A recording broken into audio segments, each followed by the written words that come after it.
Praise the Lord. உம்மை தேடுகிற அனைவரும் உமக்குள் மகிழ்ந்து சந்தோஷப்படுவார்களாக. வாசிப்போம் சங்கீதம் 40 11 முதல் 17 முடிய. கர்த்தாவே என்னை விடுவித்தருளும், கர்த்தாவே எனக்கு சகாயம் பண்ண தீவிரியும். என் பிராணனை அழிக்க வகை தேடுகிறவர்கள் ஏகமாய் வெற்றி நாணி எனக்கு தீங்கு செய்ய விரும்புகிறவர்கள் பின்னிட்டு லட்சை அடைவார்களாக. என் பேரில் ஆ ஆ ஆ ஆ என்று சொல்லுகிறவர்கள் தங்கள் வெட்கத்தின் பலனை அடைந்து கைவிடப்படுவார்களாக. உம்மை தேடுகிற அனைவரும் உமக்குள் மகிழ்ந்து சந்தோஷப்படுவார்களாக.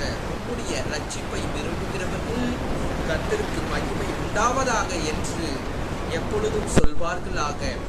நான் சிறுமையும் எளிமையும் ஆனவன், கர்த்தரோ என் மேல் நினைவாயிருக்கிறார். தேவரீர் என் துணையும் என்னை விடுவிக்கிறவருமாய் இருக்கிறீர். என் தேவனே தாமதியாதேயும். God bless you.